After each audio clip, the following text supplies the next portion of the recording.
Halo semuanya, gimana kabarnya? Dan apa yang sudah kalian syukuri hari ini? Kembali lagi bersama gua di channel Jacktopia. Pada video kali ini, gua akan melanjutkan alur cerita The Last of Us part kedua. Dan langsung saja, inilah dia The Last of Us episode 3, 4, dan 5.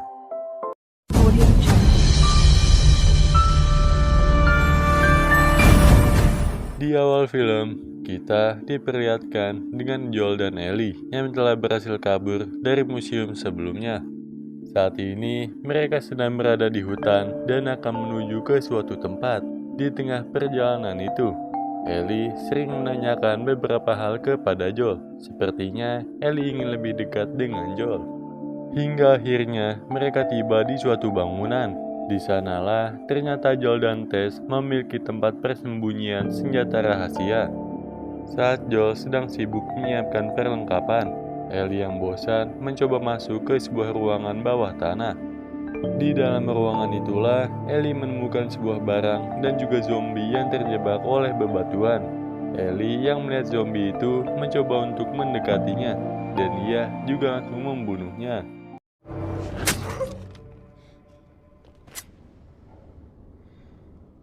Saat Joel sudah selesai bersiap-siap, mereka berdua pun kembali melanjutkan perjalanan.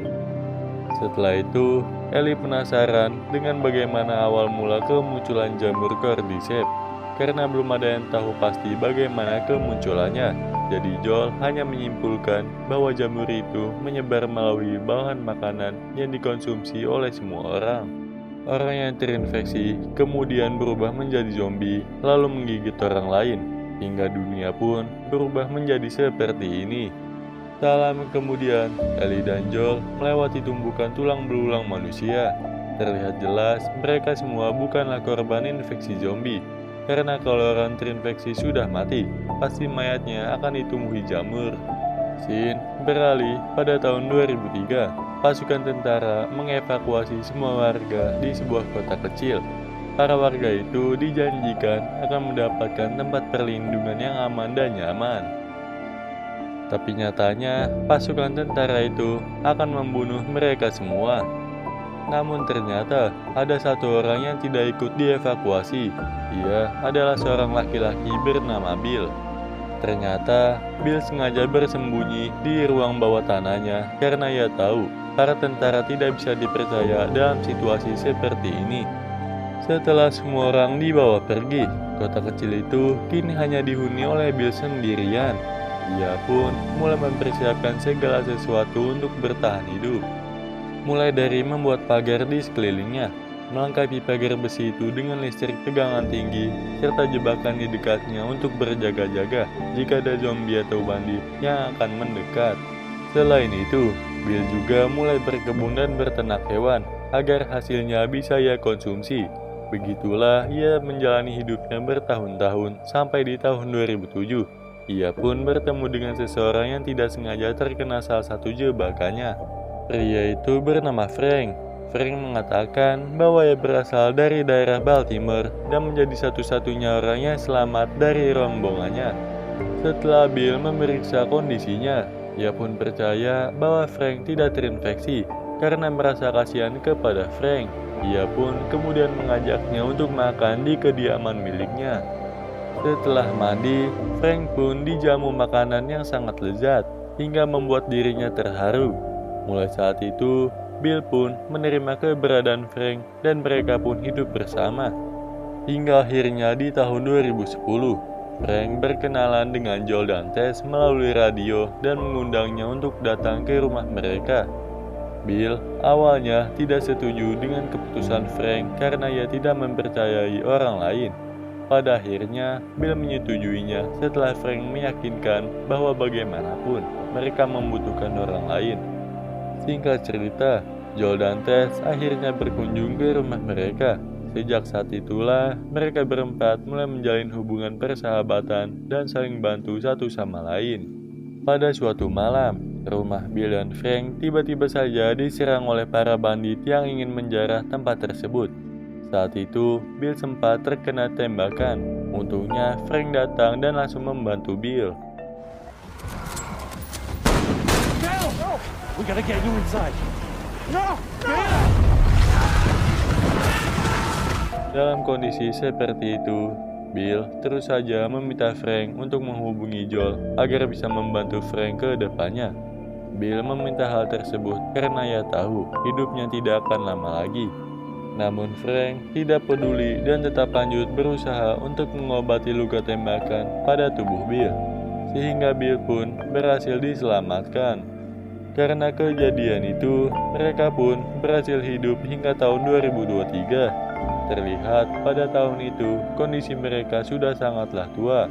Frank bahkan mengalami lumpuh akibat penyakitnya yang sudah lama ia derita. Frank yang sudah merasakan ajalnya sudah dekat pun memutuskan untuk mengakhiri hidupnya dan meminta Bill untuk menuangkan racun ke dalam minuman miliknya.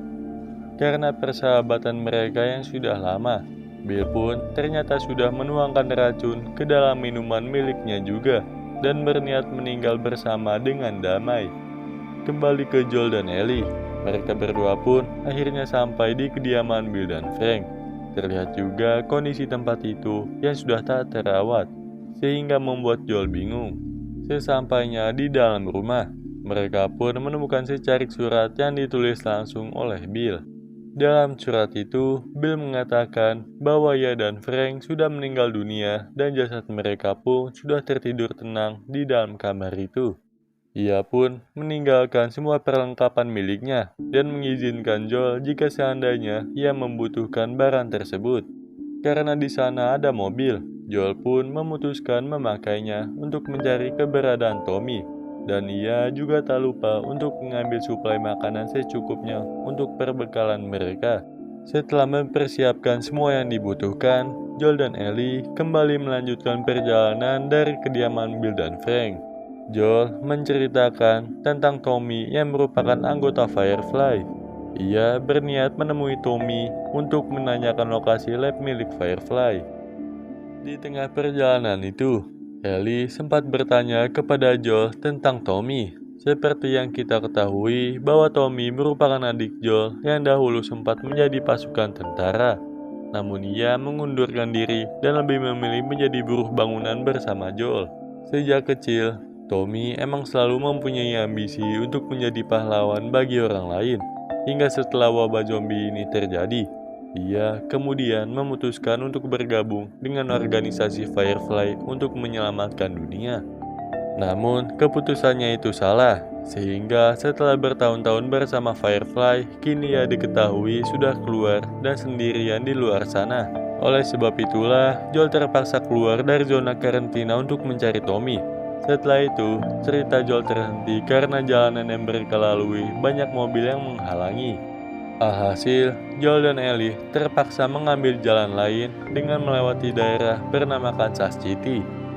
Ketika sudah memasuki daerah tersebut, mobil mereka kemudian dihadang oleh seseorang yang seperti meminta tolong. Joel yang ternyata mengetahui bahwa mereka sedang dalam bahaya pun langsung mengegas mobilnya. Dan benar saja, ternyata mereka sedang dibegal, sehingga Joel hilang kendali. Tak disangka, ternyata saat ini Joel dan Ellie sedang terjebak di daerah kekuasaan para warga yang menentang Fedra. Dan para warga ini sangatlah tidak ramah. Karena hal itulah, Joel meminta Ellie untuk bersembunyi di ruangan lain, sementara dirinya akan menahan para warga yang menyerang tersebut. Berkat pengalamannya yang sudah bertahun-tahun menjadi penyintas, akhirnya Joel berhasil menghabisi kedua warga tersebut. Namun, tak lama setelahnya, ada seorang lelaki datang dan langsung menyerang Joel sehingga membuatnya terdesak. Ellie yang melihat hal itu mencoba memberanikan diri untuk mengeluarkan pistol, dan ia pun akhirnya menembak lelaki tersebut. Scene lalu beralih memperlihatkan pemimpin di Kansas City, yaitu seorang wanita bernama Kathleen. Saat itu, ia sedang menginterogasi seorang kakek yang diduga berhubungan dengan seseorang yang bernama Henry. Jadi, ternyata Caitlin ini sedang memburu seseorang yang bernama Henry yang sepertinya masih bersembunyi di dalam Kansas City. Untuk alasan mengapa Caitlin memburu Henry nanti akan terjawab sesaat lagi. Di sana, si kakek terus berkata bahwa ia tidak tahu siapa itu Henry dan di mana ia saat ini. Lalu, tiba-tiba terdengarlah suara klakson mobil, yang ternyata para warga telah menemukan mayat-mayat yang sebelumnya telah dibunuh oleh Joel. Melihat hal itu, Caitlin kemudian masuk kembali dan menembak si kakek. Kemudian, ia menyuruh semua warga untuk mencari pelaku pembunuhan tersebut, karena ia yakin pasti pelakunya berhubungan dengan Henry. Atas perintah dari Caitlin, para pasukannya pun langsung mencari dan menggeledah setiap bangunan di Kansas City. Joel dan Ellie yang sedang bersembunyi menyaksikan pergerakan dari pasukan Caitlin. Saat itu, Joel masih belum bisa memastikan siapa musuh yang sedang dihadapinya. Tapi Joel meyakini bahwa mereka bukanlah Fedra ataupun Firefly. Di tengah persembunyiannya, Joel mengajari Ellie tentang bagaimana caranya memegang pistol yang benar. Di waktu yang sama, Caitlin dan kapten pasukannya sedang memeriksa sebuah bangunan. Di dalam sana, mereka menyadari bahwa ada yang pernah tinggal sebelumnya, dan kemungkinan itu adalah Henry dan adiknya. Dan dapat dipastikan bahwa Henry dan adiknya yang bernama Sam tidak jauh dari sana. Karena hari sudah malam, Joel dan Ellie memutuskan untuk beristirahat di dalam sebuah gedung dan akan kembali melanjutkan perjalanan besok pagi. Saat sedang tidur, tiba-tiba saja Joel dikejutkan dengan dua orang misterius yang menodongkan senjata ke arah mereka. Yang ternyata mereka berdua adalah Henry dan adiknya, yaitu Sam. Scene kemudian beralih memperlihatkan 10 hari sebelum kedatangan Ellie dan Joel. Pada saat itu, Caitlin memimpin para warga dan menyatakan kebebasan dari Fedra. Diceritakan dahulunya Kansas City dikuasai oleh Fedra. Namun karena para warga di kota itu tak menyukai keberadaan Fedra, akhirnya Caitlin dan para warga memutuskan untuk memberontak serta mengambil alih wilayah tersebut. Setelah Caitlin dan pasukannya sudah membantai tentara Fedra, kini mereka juga harus membantai para kolaborator atau sebutan untuk pengkhianat yang masih memihak kepada Fedra. Tak disangka, Henry adalah salah satu orang yang juga berstatus sebagai kolaborator. Akibat hal itulah, Henry dan Sam harus bersembunyi dari kejaran Caitlin serta pasukannya. Jadi, si kakek yang sebelumnya ditahan oleh Caitlin adalah salah satu rekan Henry. Mereka sempat bersembunyi di sebuah loteng untuk beberapa waktu sambil memikirkan jalan keluar dari Kansas City. Setelah bersembunyi selama 10 hari, Henry dan Sam mulai kehabisan makanan. Mereka juga bingung dengan si kakek yang tak kunjung datang ke tempat itu. Hingga Henry menyadari bahwa si kakek telah ditahan oleh Caitlin. Karena stok makanan yang sudah habis, Henry dan Sam juga terpaksa keluar dari tempat persembunyiannya. Saat itulah Henry tak sengaja melihat kedatangan Joel dan memutuskan untuk mengikutinya kembali ke masa sekarang. Karena pertemuan mereka dengan Joel dan Ellie, lengkap sudah, keempat orang yang paling dicari telah berkumpul. Karena nasib itu, mau tidak mau, mereka semua pun harus bekerja sama. Di mana ternyata Henry telah mengetahui jalan keluar dari Kansas City. Namun, ia membutuhkan seseorang yang berpengalaman seperti Joel untuk membukakan jalan dari para zombie. Sementara itu, Caitlin terus menangkap semua orang yang diduga sebagai kolaborator. Ia menginterogasi satu persatu dari mereka dan memaksa mereka untuk mengatakan lokasi Henry. Salah satu kolaborator yang ketakutan akhirnya mengaku bahwa Henry memang masih ada di kota tersebut. Namun, ia tidak tahu pasti di mana lokasinya. Setelah mendengar kesaksian itu, Caitlin langsung mengirim semua pasukannya untuk kembali menyisir semua tempat dan juga membantai semua kolaborator itu. Pada pagi harinya, Henry dan Joel menyusun rencana mereka untuk keluar yang akan ditempuh melewati sebuah terowongan. Henry menjelaskan bahwa terowongan itu merupakan satu-satunya jalan keluar kota yang tidak ada penjaga di sana. Banyak orang yang percaya bahwa terowongan itu dipenuhi oleh zombie. Namun, salah satu teman Henry yang pernah masuk berkata bahwa tidak ada apapun di dalam terowongan itu. walaupun kemungkinannya masih belum pasti. Namun mereka tak mempunyai pilihan lain dan terpaksa harus melewati terowongan tersebut agar bisa keluar dari Kansas City. Singkat cerita, Joel dan yang lain akhirnya sampai di terowongan bawah tanah. Sesuai dengan dugaan Henry, ternyata di sana memang tidak ada zombie. Mereka malah menemukan ruangan mirip seperti taman kanak-kanak. Sam yang melihat hal itu sangat bahagia, sehingga ia pun mengajak Ellie untuk bermain. Selagi mereka menikmati waktu bermain, Joel dan Henry juga beristirahat sambil menunggu waktu malam, karena akan lebih aman jika mereka keluar dari kota itu di saat gelap. Saat sedang beristirahat, Henry mengaku kepada Joel bahwa ia menjadi buronan setelah berkhianat dan menyerahkan kakak laki-laki Caitlin pada pihak Fedra. Ia terpaksa melakukan hal itu karena Sam menderita penyakit leukemia dan hanya Fedra yang memiliki obatnya. Singkat cerita, setelah hari sudah malam, Joel dan yang lain akhirnya berhasil keluar dari terowongan. Di saat mereka sudah dekat dengan jalan keluar, sayangnya mereka telah dipantau oleh pasukan sniper milik Caitlin dan mulai menembaki Joel dan yang lainnya. Joel dengan cepat menyuruh mereka untuk bersembunyi di balik mobil, sementara dirinya akan pergi ke gedung tempat di mana sniper itu berada dan akan membunuhnya.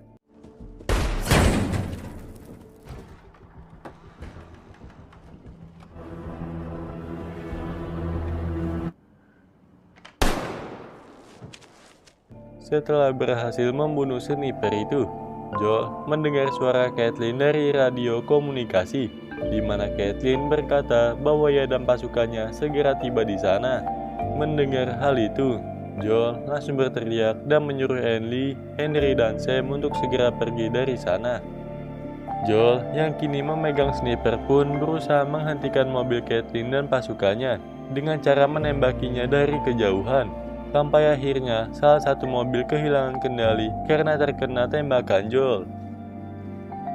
Karena situasinya yang sudah terdesak, Henry pun memutuskan untuk menyerahkan diri dan meminta Caitlin untuk membiarkan Sam dan Ellie pergi. Namun saat Caitlin hendak menembak Henry, tiba-tiba saja tempat mobil yang meledak itu menjadi longsor dan segerombolan zombie datang dari bawah tanah. Semua zombie yang telah dikubur oleh Fedra selama puluhan tahun kini akhirnya bebas dan menyerang mereka. Selain zombie biasa, di sana juga muncul zombie tahap 4 yang disebut Bottler. Badannya ditemui jamur selama bertahun-tahun hingga menjadi keras dan susah untuk ditembus oleh tembakan. Joel yang melihat hal itu mencoba untuk terus melindungi Ellie dengan snipernya. Saat Caitlin hendak menarik pelatuknya, tiba-tiba saja ada zombie clicker yang menyerang Caitlin dan mereka pun bisa melarikan diri dari sana. Setelah semua kejadian itu, Joel dan yang lainnya pun beristirahat di sebuah gedung. Saat sedang beristirahat, Sam bertanya kepada Ellie apakah ia tak merasa takut, dan Ellie pun menjawab ia selalu takut setiap saat. Namun ia memilih untuk bersikap biasa saja karena semuanya akan berlalu. Ternyata Sam takut jika ia berubah menjadi zombie dan masih ada kesadaran di dalam dirinya. Jadi kesimpulannya, Sam ini takut kalau dia berubah menjadi zombie, tapi dia masih sadar dengan kesadarannya sebagai zombie. Mendengar hal itu, Ellie pun menyadari bahwa Sam telah digigit oleh zombie. Dan ia langsung menyayat tangannya karena berpikir darahnya itu bisa menyembuhkan infeksi dari gigitan zombie tersebut. Setelah mengolesi darahnya, Sam pun meminta Ellie untuk tidak tidur dan menemaninya hingga pagi. Pada pagi harinya, Ellie terbangun dan melihat Sam sedang duduk dengan tatapan kosong. Tak disangka, ternyata Sam saat itu telah berubah menjadi zombie dan langsung menyerang Ellie. Henry yang saat itu sedang memegang pistol melarang Joel untuk membunuh Sam. Namun karena merasa panik, Henry dengan spontan langsung menembak Sam dengan tangannya sendiri. Kejadian itu membuat Henry sangat shock dan merasa bersalah, hingga ia memutuskan untuk melakukan. Setelah kejadian itu, Joel dan Ellie langsung mengubur jasad Henry serta Sam. Barulah kemudian, mereka berdua kembali melanjutkan perjalanan untuk mencari Tommy, dan film pun bersambung. Sekianlah alur cerita The Last of Us part kedua. Untuk kelanjutannya ditunggu di next video. Jangan lupa untuk subscribe dan nyalakan loncengnya agar tidak ketinggalan kelanjutan dari episode ini. Saya pamit undur diri, sekian terima kasih.